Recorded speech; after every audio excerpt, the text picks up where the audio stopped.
The woods were a place of wonder and mystery to Jessica. She loved to explore, run through the trees, and feel the crunch of leaves beneath her feet. But one day, while playing hide and seek with her friends, Jessica wandered too far from the path and got lost. She tried to retrace her steps, but everything looked the same. The trees towered above her, branches twisting and turning like gnarled fingers. The sky grew dark and she felt a chill in the air. Just when she thought she would never find a way back, she saw a figure in the distance. A man, dressed in dirty overalls and a worn-out hat, holding a rake. He appeared to be tending to the bushes. Excuse me, Jessica called out. Can you help me? I'm kinda lost. The man turned to her and smiled. Of course, girl. I know these woods like the back of my hand. Just follow me. I'll take you to the path. Jessica felt a sense of relief wash over her, so she followed the man through the woods, trusting him to lead her to safety. But as they walked, she began to notice strange things about him. His eyes were too dark, too deep. His smile was too wide and toothy, and every time she stumbled, he would reach out and touch her, and his hands were cold and clammy. She tried to ignore the feeling of unease, but it only grew stronger, and when they reached a clearing, she knew something was wrong. The man turned to her and said, I'm sorry, girl. I can't take you back to the path. Jessica's heart raced. What do you mean? You said you would help me. The man's smile grew wider, and his eyes turned a bright shade of red. I lied, he said. I'm not a groundskeeper. I'm something much worse. Jessica turned and tried to run, but the man was too fast. He chased her through the woods, his laughter echoing in her ears. She stumbled and fell, and when she looked up, she saw the man standing over her, his eyes glowing with an unholy light. Please, she begged, let me go. The man just laughed. I have no intention of letting you go. You're mine now, girl, and I'm going to enjoy watching you suffer. Jessica tried to fight back, but the man was too strong. He grabbed her by the hair and pulled her close, his breath hot on her face. Say goodbye to the world, girl. Say goodbye to the world, girl. But just when it seemed all was lost, a group of hikers stumbled upon the scene, and they saw the man for what he truly was, a demon disguised as a groundskeeper, luring innocent young people to their death. With fierce determination, they ran over and fought off the demon, driving it back with holy water and prayers. Jessica was saved, but she was never the same. The memory of that day haunted her for years to come, and she never ventured into the woods alone again. The demon may have been defeated, but the scars it left behind were everlasting. Jacob had always been fascinated by magic. He loved watching magicians on TV, and he had even tried to learn a few tricks himself. So when he saw an ad in the newspaper seeking volunteers for a local magic show, he jumped at the chance. He arrived at the theatre on the night of the show, feeling a mix of excitement and nervousness. The magician, a tall and imposing figure, greeted him at the door. Ah, you must be Jacob, he said. I'm glad you could make it. Come with me. I'll show you where you'll be performing. Jacob followed the magician through a dark hallway, feeling a bit uneasy. The magician was strange, almost otherworldly, and his eyes seemed to glow in the dim light. They reached a small room filled with various props and costumes, and the magician handed Jacob a cloak and a hat, telling him to put them on. We're going to perform a little trick, the magician said, his voice low and menacing. It involves a bit of blood, but don't worry, it's all part of the illusion. Jacob hesitated, but the magician was insistent. He rolled up his sleeve and allowed the magician to take a small incision on his arm. As soon as the blood began to flow, the room began to spin. Jacob felt himself being pulled into a vortex of darkness, his screams echoing in his ears. When he awoke, he found himself in a dark, damp dungeon. The magician stood before him holding a book of spells. "Welcome, Jacob," he said. "You are now part of my coven." Jacob tried to free himself, but the magician was too powerful. He cast another immobilizing spell, holding Jacob in place. "You see, Jacob, I'm no mere magician," the man said, his voice cold and cruel. "I'm a wizard, and I've been seeking a suitable candidate for my demonic ritual. You, my boy, are perfect for the job." Jacob struggled against the bonds of his spell, but there was no use to it. The magician began to chant in a language Jacob didn't understand, and the room grew hot and fiery. As the ritual reached its climax, Jacob saw the gates of hell opened before him. Demons swarmed around him, their eyes filled with hunger and malice. But just when it all seemed like everything was lost, a bright light filled the room, and a group of powerful sorcerers who had sensed the dark magic came to stop it, and a fierce sorceress overpowered the evil wizard and his demons. Jacob was freed, but the experience left him scarred forever. The world was full of darkness and danger, and he knew that not all magic was for entertainment. In fact, some is far more sinister.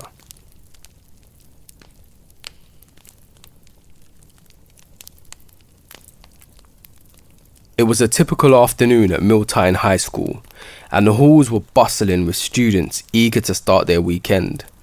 Among them were two best friends, Emma and Tyler. Emma was a curious and adventurous girl, while Tyler was more laid back and always up for a good laugh.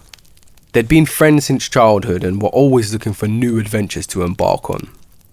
As they were wandering around the school on their lunch break, Tyler noticed a door next to the basement that he'd never seen before. "Hey Em, you ever noticed that door before?" Tyler asked, pointing towards the entrance. Emma looked at the door puzzled. "Nah, I haven't, you know." "Let's check it out," she replied excitedly. They opened the door and made their way down the dimly lit stairs into what looked like the basement. The air was musty, and the room was cluttered with boxes and old furniture. As they searched through the boxes, Emma stumbled upon an old book with strange symbols on the cover. She opened it and read the words aloud, and a chill ran down her spine. "Hey man, I think this is some kind of haunted ancient language or something," she said to Tyler. Suddenly, the ground shook, and they heard a low growl coming from the darkness. Emma and Tyler looked at each other, fear written on their faces. "What was that?" Tyler asked, trembling. As they turned to leave, they saw that the door had disappeared. They were trapped. The growling grew louder, and the ground shook even more violently. Suddenly, a creature appeared from the shadows, with razor-sharp claws, a mouth full of angry-looking, sharp teeth, and glowing red eyes. "What have you done?" the creature hissed. "You've awakened me from my sleep, and now I'll feast on your souls." Emma and Tyler backed away slowly, fear taking hold of them. "Please, let us go. We didn't mean to disturb you," Emma pleaded. The creature laughed, a deep, menacing laugh. "It's too late for that. You've already unleashed me, and now you must face the consequences." They ran towards the back of the basement, hoping to find another way out. As they turned a corner, they saw another hidden door. Without hesitation, they pushed it open and ran inside, but the door slammed shut behind them and disappeared. They were trapped once again. They looked around and saw it was a small room with stone walls and a single torch flickering in the corner. Suddenly, they heard scratching sounds coming from the walls, and as they looked closer, they saw that it wasn't actually scratching, but the walls were moving in on them slowly, inch by inch. "We need to find a way out of here," Tyler said, looking around frantically. Emma and Tyler tried to push the walls apart with all their strength, but they just weren't strong enough. They were trapped with no way out. As they looked at each other, tears streamed down their faces, and they knew they were gonna die. The demon had won, and there was no escape from their deadly fate. The next day, the students and teachers of Miltown High School noticed that Emma and Tyler were missing. They searched the entire school but found no trace of them. It wasn't until weeks later that the janitor found the hidden door to the basement leading down to the small stone room with the torch flickering in the corner. The room was empty except for an old book with strange symbols on the cover. The janitor didn't think much of it and tossed it in the trash. Little did he know, he had just unleashed the demon once again, and it was only a matter of time before it found its next victims.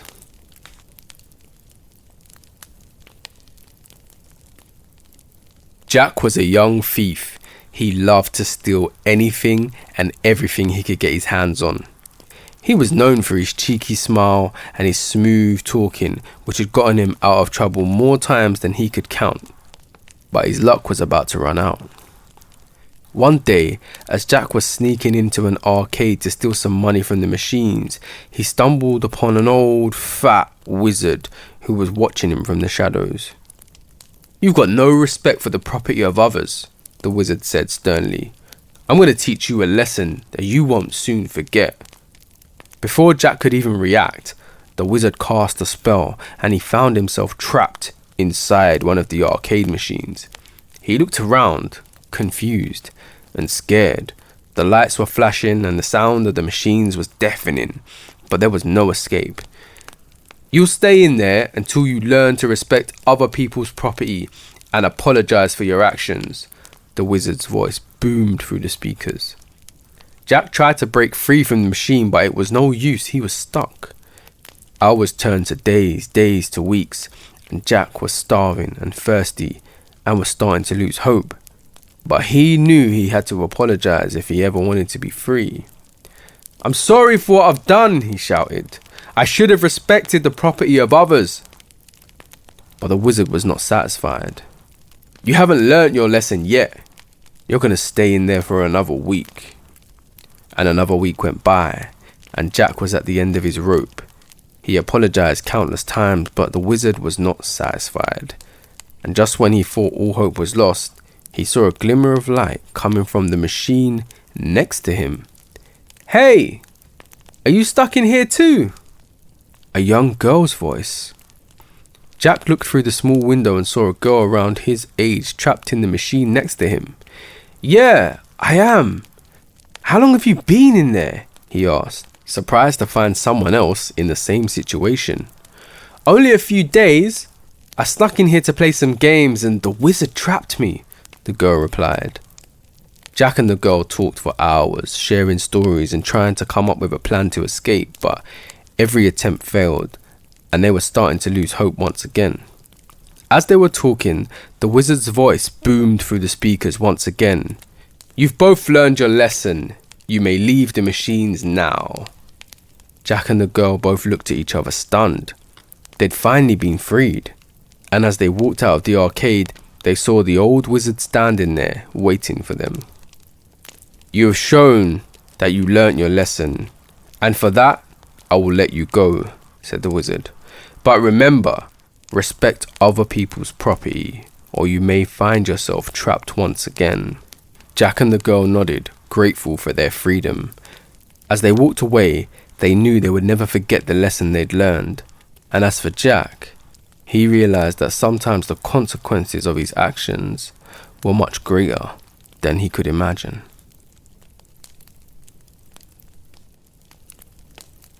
David had been playing guitar for as long as he could remember. He had a passion for music that was unmatched, and he spent most of his time playing and writing songs. One day, while walking through a thrift store, he stumbled upon an old guitar that caught his eye. It was a beautiful instrument, with intricate carvings and a deep, rich sound. He picked it up, strummed a few chords, and was instantly hooked. So he bought the guitar and took it home, eager to add it to his collection. But from the moment he started playing the guitar, strange things began to happen. At first, it was just a feeling of unease, as if something was watching him from the shadows. But as time went on, the presence became more real.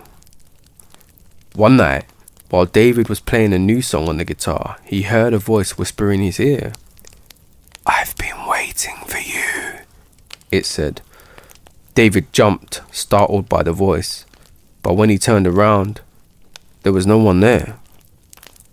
From that moment on, every time he played the guitar, he felt a dark energy surrounding him, and he tried to ignore it, but it was always there, lurking in the shadows. One day, while David was playing a gig at a local club, he felt the presence growing stronger. He closed his eyes and continued to play, but when he opened them again, he saw a figure standing in front of him. It was a dark, shadowy figure with glowing red and brown eyes. David froze, unable to move or speak. The figure reached out and touched him, and he felt a cold, bony hand on his skin. "What do you want?" David asked, his voice trembling. "I am the spirit of this dark music," the figure said. "Every time you play, you summon my soul from hell. And now that I'm here, I'm gonna torment you till the end of your days." David tried to run, but the figure was too fast. It followed him everywhere he went, taunting him and tormenting him day and night. He couldn't sleep, he couldn't eat, he couldn't even think straight. And the spirit of the guitar began to take over his life. Desperate for a solution, David sought out a local priest who was known for his knowledge on the supernatural and superstitious. The priest listened to his story and agreed to help. Together they performed a ritual to banish the spirit from the guitar. And at first, it seemed to be working. The room grew quiet, and the dark presence began to fade away. But just when they thought it was over, the spirit returned stronger than ever. It had taken control of the guitar, and there was no way to stop it. David knew he had to get rid of the guitar, but he couldn't bear to part with it. It had become a part of him, an extension of his art, and he couldn't imagine life without it. In the end, he had to make the ultimate sacrifice. He took the guitar to an abandoned warehouse, doused it in gasoline, and set it on fire. As the flames consumed the instrument, David felt a sense of relief and grief. The spirit of the guitar was gone, and he could finally live without fear. But as he walked away, he heard a faint whisper in the wind. The voice of the spirit. "I will return."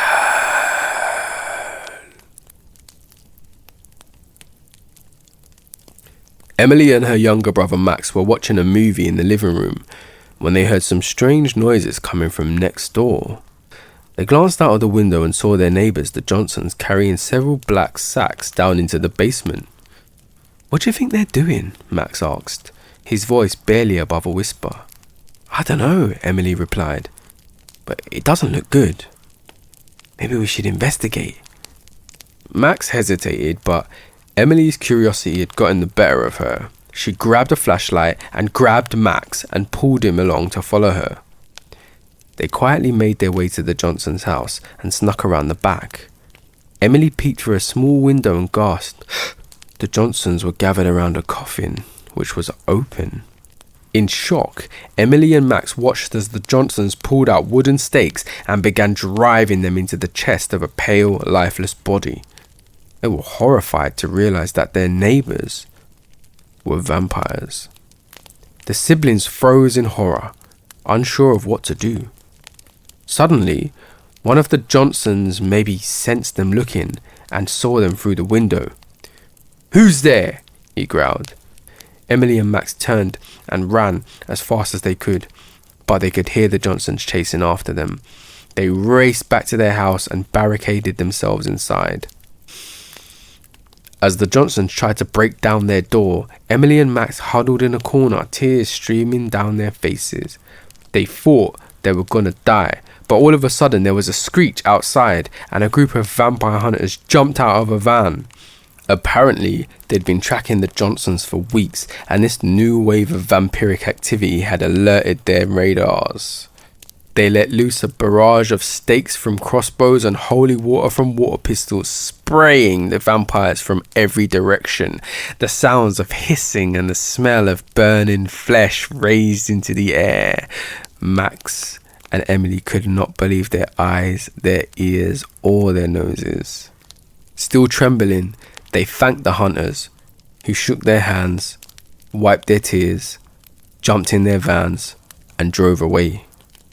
From that day on, Max and Emily vowed to keep their noses out of business where it didn't belong.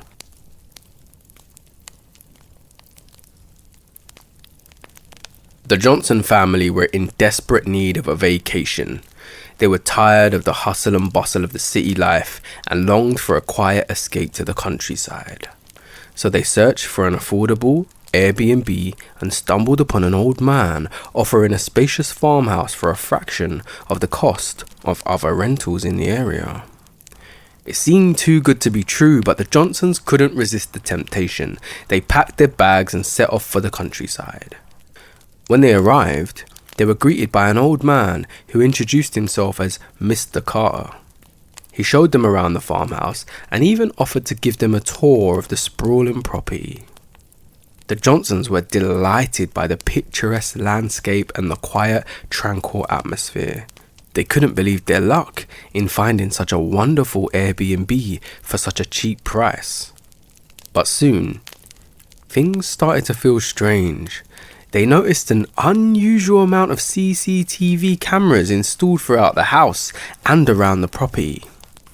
Mr. Carter claimed it was for security purposes, but the Johnsons just couldn't shake off an eerie feeling that they had.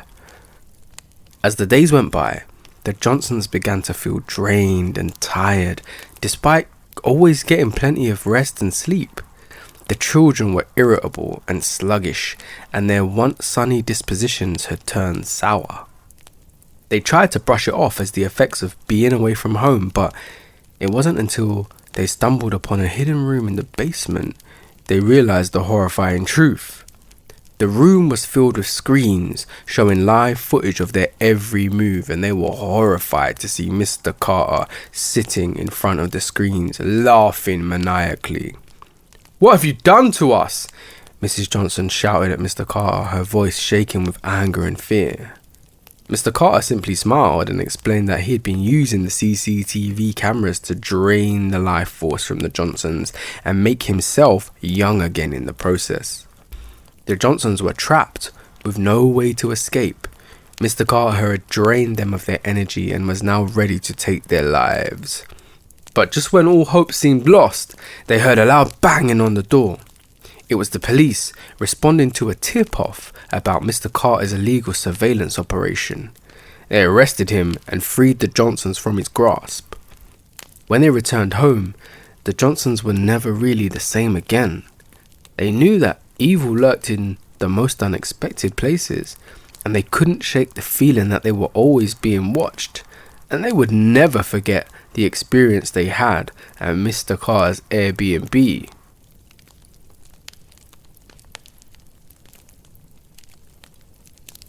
Timmy was curious. He loved nothing more than exploring the world around him, always on the lookout for new and exciting experiences. So when he saw a pair of joke X-ray specs in a local joke store, he couldn't resist buying them. The specs were cheap and looked like a lot of fun. They promised to let Timmy see through walls and clothes, and he couldn't wait to try them out. But from the moment he put them on, Timmy knew something was wrong. The world around him looked different, distorted somehow, and when he looked at people, he saw more than just their bones and muscles. He saw their souls. At first, Timmy was excited by this newfound ability. He felt like a superhero, able to see things that no one else could see. But soon he realized that the souls he saw weren't just random shapes or colors. They were tormented, writhing in agony and despair. He saw the ghosts of people who had died in terrible accidents, unable to move on. He saw the spirits of those who had been murdered, seeking revenge on their killers, and he saw the souls of people who had committed heinous acts in life, tortured by their guilt and unable to find peace. Timmy was terrified by what he saw. He didn't know how to make the spirits go away or how to help them find peace. He tried to take off the glasses, but they seemed to be stuck to his face now, and he couldn't remove them. As the days went by, Timmy became increasingly isolated and anxious. He couldn't focus on anything but the tormented souls he saw through the glasses. He stopped going to school, and he refused to leave his room. His parents grew worried and took him to a doctor, but no one could explain what was wrong with him. Timmy was convinced that the glasses were cursed and that he was being punished for his curiosity and love of adventure. Eventually, Timmy's parents contacted a local paranormal investigator, hoping to get to the bottom of the situation. The investigator examined the glasses and determined that they were indeed possessed by some sort of spirit, one that had been trapped inside them for centuries. With the help of the investigator, Timmy was finally able to break the curse and remove the glasses, but the experience had left him scarred in his psyche.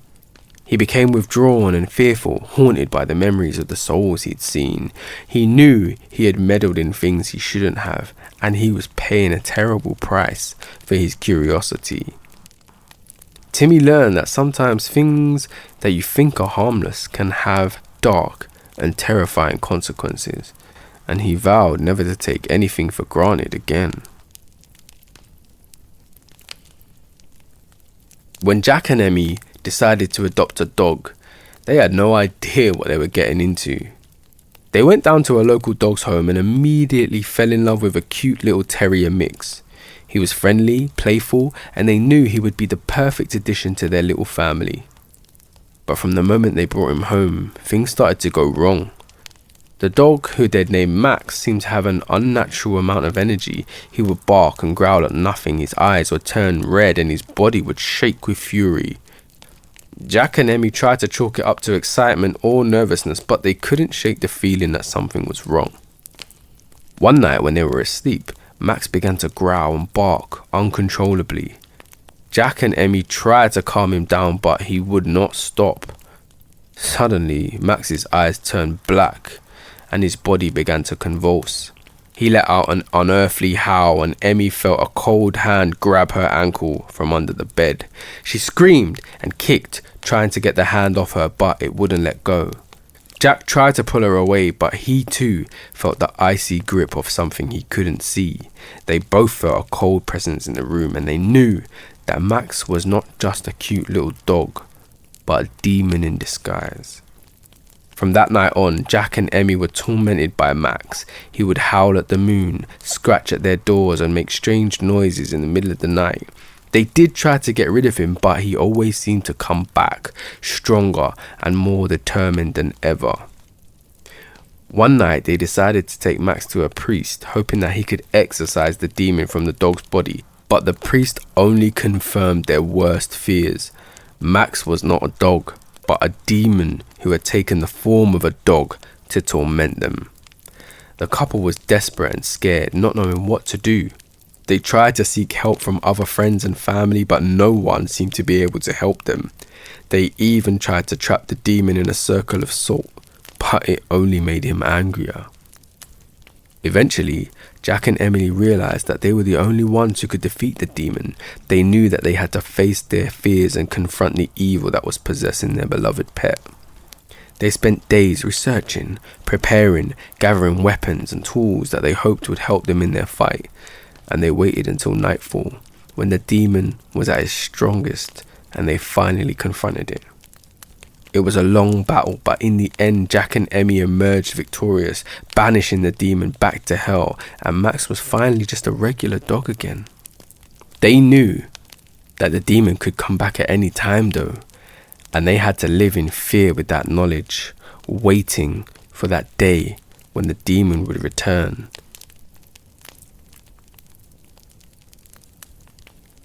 Peter was a man of science, logic, reason.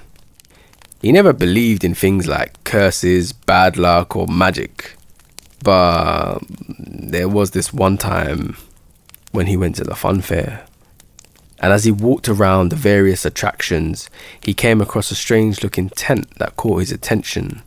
A sign above it read, "The Amazing Vulture Lady." Curiosity got the better of him, and he decided to check it out. Inside the tent, Peter found a woman surrounded by vultures. She introduced herself as Madame Zarina and offered to read Peter's fortune. He scoffed at the idea, but played along, hoping for a good laugh. Madame Zarina asked Peter to touch the withered and decaying claw of a vulture she held in her hand, and as he did so, a chill ran down his spine, and he quickly pulled away and left the tent, dismissing it as a cheap trick. From that moment on though, Peter's life changed for the worse, and his luck took a nosedive. He found himself facing one misfortune after the other. His car broke down, he lost his job, even his wife left him. Peter became increasingly desperate and turned to various superstitions to try and break the curse. He consulted with psychics, visited healers, even sought out shamans, but nothing seemed to work, and his life continued to spiral out of control. One day, he heard about a man who claimed to have the power to break any curse. The man was a voodoo practitioner named Papa Jibu. Peter was skeptical, but he was willing to try anything at this point. He travelled to the small village where Papa Jibu lived and found him in a small shack. Papa Jibu listened to Peter's story and nodded knowingly. He asked Peter to touch the withered claw of a vulture, just like the one he'd seen in the tent on the altar. Peter hesitated at first but eventually agreed, desperate for any solution. And as he touched the claw, he felt a surge of energy run through his body. For a moment, he thought the curse was lifted.